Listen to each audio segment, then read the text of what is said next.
नमस्कार, जय Hind, Vande Mataram. Today breaking news में आप सभी का स्वागत है। चलिए जानते हैं सुबह से लेकर शाम तक की तमाम बड़ी खबरों को।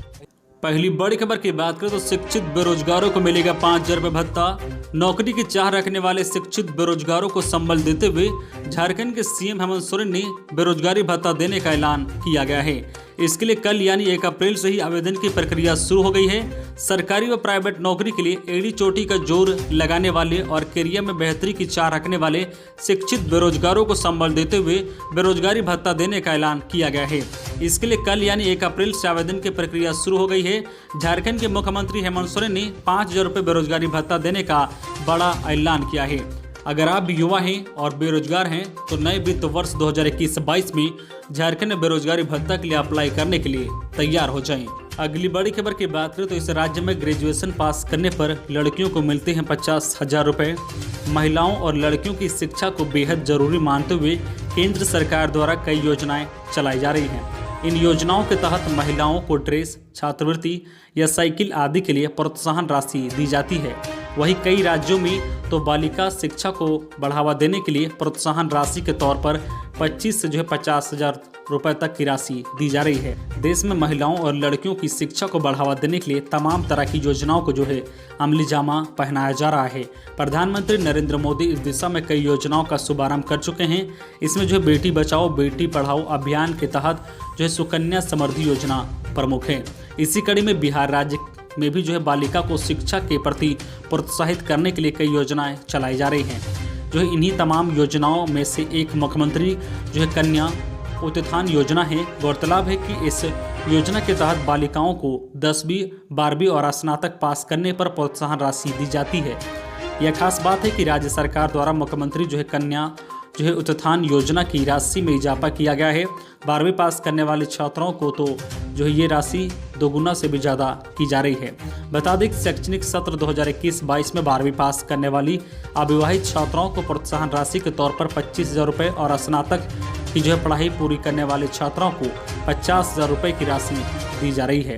पहले इंटर पास करने वाले छात्राओं को 10,000 रुपये और स्नातक पास करने वाले छात्रों को 25,000 रुपये की सहायता राशि दी जाती है। लेकिन अब नीतीश सरकार द्वारा इंटर के लिए तकरीबन 3.5 लाख और स्नातक के करीब 85,000 अविवाहित छात्राओं को ज़्यादा सहायता राशि देने के लिए अतिरिक्त बजट का प्रावधान किया गया है। अगली बड़ी खबर की बात करें तो बंगाल में दूसरे फेज में 80% वोटिंग। पश्चिम बंगाल और असम की 69 सीटों पर गुरुवार को दूसरे फेज के चुनाव के लिए वोटिंग हुई। बंगाल में हिंसा के कुछ घटनाओं और बूथ कैप्चरिंग के आरोप के बीच 80% से ज़्यादा लोगों ने वोट डाले। चुनाव आयोग के मुताबिक शाम 6 बजे तक बंगाल में 80.43% और असम में 74.64% मतदान हुआ। बंगाल में पहले फेज में 79.79% और असम में 72.14% वोटिंग हुई थी। अगली बड़ी खबर की बात करें तो कोरोना की दूसरी लहर खतरनाक। पिछले 24 घंटे में 72,000 से ज़्यादा केस। देश में कोरोना की दूसरी लहर खतरनाक होती जा रही है। पिछले 24 घंटे में 72,072 संक्रमित की पहचान हुई है। वही 40,417 लोग ठीक हुए हैं। वही 458 मरीजों की मौत हो गई है। नए संक्रमितों का आंकड़ा पिछले 172 दिनों में सबसे ज़्यादा है। इससे पहले 10 अक्टूबर को 74,418 केस आए थे। मौत का आंकड़ा भी बीते 116 दिनों में सबसे ज़्यादा है। इससे पहले 5 दिसंबर को 482 लोगों ने जान गंवाई थी। देश में अब तक करीब 1,22,00,000 लोग इस महामारी की चपेट में आ चुके हैं। वही करीब 1,14,00,000 लोग इस संक्रमण से ठीक हो चुके हैं।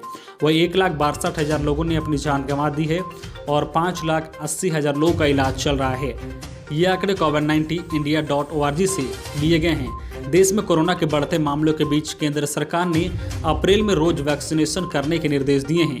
केंद्र ने राज्यों और केंद्र शासित प्रदेशों से कहा है कि सरकारी छुट्टी वाले दिन भी सरकारी और प्राइवेट सेंटर पर लोगों को टीका लगाने की व्यवस्था की जाए। कोरोना की दूसरी लहर के बीच वैक्सीनेशन की रफ्तार बढ़ाने के लिए यह फैसला किया गया है।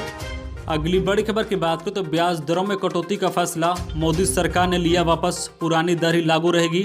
सरकार ने बचत योजनाओं की बचत दर में कटौती के ऐलान को वापस ले लिया है। वित्त मंत्री निर्मला सीतारमण ने ट्वीट कर यह जानकारी दी है। यह करोड़ों लोगों के लिए काफी राहत की बात है। इससे पहले बुधवार को सरकार ने 1 अप्रैल 2021 से छोटी बचत योजनाओं पर ब्याज की दर को घटा दिया गया है। ब्याज दरों में कटौती का यह नोटिफिकेशन नए वित्त वर्ष की पहली तिमाही के लिए जारी किया गया था। वित्त मंत्री ने कहा कि अब सभी योजनाओं पर ब्याज दर वही रहेगा जो पिछले मार्च तिमाही में था। दरअसल जो है सरकार ने बुधवार को जारी नोटिफिकेशन में कहा था कि जो है सामान्य बचत खातों में जमा राशि पर ब्याज दर को 4% से घटाकर 3.5% सालाना कर दिया जाएगा। इसके साथ ही 1 वर्ष से लेकर 5 वर्ष तक की छोटी बचत योजनाओं पर भी ब्याज दर में कटौती की गई थी। 5 वर्ष तक की जो है रिकरिंग जो है डिपॉजिट योजनाओं पर ब्याज दर में 5.8% से घटाकर 5.3% कर दी गई थी। अगली बड़ी खबर की बात करें तो पैन और आधार लिंक कराने की समय सीमा बढ़ी, जाने कब तक है मौका। केंद्र सरकार ने जनता को एक बार फिर से राहत दी है। जिन लोगों ने अब तक पैन कार्ड और आधार कार्ड को लिंक नहीं कराया है उन लोगों को कुछ दिनों की मोहलत मिल गई है। गवर्नमेंट ने पैन और आधार कार्ड को लिंक कराने की समय सीमा को आगे बढ़ा दिया है। आयकर विभाग ने ट्वीट कर इस बात की जानकारी दी है। इनकम टैक्स डिपार्टमेंट ने बताया है कि सेंट्रल गवर्नमेंट ने पैन और आधार कार्ड को लिंक कराने की समय सीमा को 31 मार्च 2021 से बढ़ाकर 30 जून 2021 कर दिया है। यह फैसला कोविड-19 महामारी को देखते हुए लिया गया है। सरकार के इस निर्णय के बाद अब जनता को पैन कार्ड को आधार लिंक कराने के लिए 3 महीने का वक्त मिल गया है। अगली बड़ी खबर की बात करें तो राकेश टिकैत ने की थी संसद पर चढ़ाई के बाद संयुक्त किसान मोर्चा ने बदल दी योजना। संयुक्त किसान मोर्चा ने 3 नए कृषि कानून के खिलाफ जारी किसान आंदोलन की आगे की रणनीति तय कर दी है। इसके तहत किसान मई में संसद तक पैदल मार्चा करेंगे। हालांकि अभी तारीखों की घोषणा नहीं की गई है। एसकेएम की तरफ से यह घोषणा राकेश टिकैत द्वारा कहे गए ट्रैक्टर मार्चा से कुछ अलग है। राकेश टिकैत ने कहा था कि किसान ट्रैक्टर लेकर संसद पर चढ़ाई करेंगे। संयुक्त किसान मोर्चा की तरफ से कहा गया है कि संसद मार्चा में किसान और मजदूर के अलावा महिला, दलित, आदिवासी, बहुजन, बेरोजगार युवा और समाज का हर वर्ग हिस्सा लेगा। यह कार्यक्रम पूरी तरह से शांतिपूर्ण तरीके से किया जाएगा।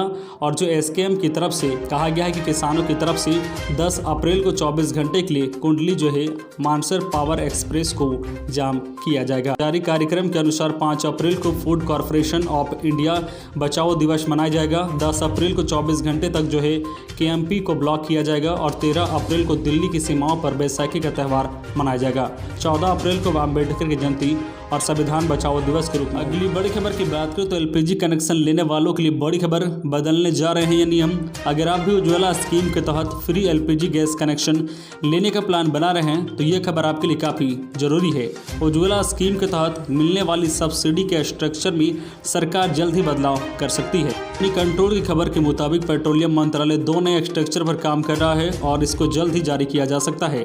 केंद्र सरकार ने इस बार के बजट में 1 करोड़ नए कनेक्शन देने का ऐलान किया था, लेकिन अब सरकार OMCS की ओर से एडवांस पेमेंट मॉडल में बदलाव कर सकती है। मनी कंट्रोल के सूत्रों के हवाले से मिली जानकारी के मुताबिक 1600 का एडवांस पेमेंट कंपनी एकमुश्त वसूलेगी। अभी जो है OMC एडवांस रकम जो है EMI के रूप में वसूलती है, जबकि इस जो है मामले की जानकारी रखने वाले सूत्रों के मुताबिक स्कीम में बाकी 1600 की सब्सिडी सरकार देती रहेगी। सरकार की ओर से इस स्कीम में ग्राहकों को 14.2 किलो का सिलेंडर और स्टोव दिया जाता है।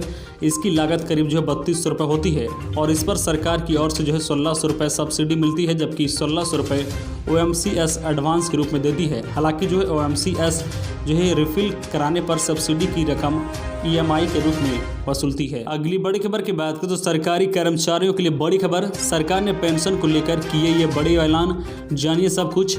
कार्मिक लोक शिकायत और पेंशन विभाग ने राष्ट्रीय पेंशन योजना के अंतर्गत आने वाले केंद्र सरकार के कर्मचारियों की सेवाओं के मामलों को नियमित करने के लिए अधिसूचना जारी की है।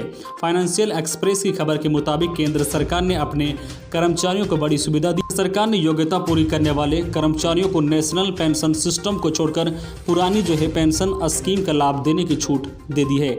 इसका फायदा अब 31 मई 2021 तक उठाया जा सकता है। योग्य कर्मचारियों को पुरानी पेंशन स्कीम का लाभ लेने के लिए 5 मई 2021 तक आवेदन करना होगा। आवेदन नहीं करने वाले सरकारी कर्मचारियों को नेशनल पेंशन सिस्टम के प्रावधानों के तहत फायदा मिलता रहेगा। वहीं 1 जनवरी 2004 से 28 अक्टूबर 2009 के बीच नियुक्त हुए CCL रूल्स के तहत पेंशन लाभ लेने वाले सरकारी कर्मचारियों को पहले की ही तरह फायदा मिलता रहेगा।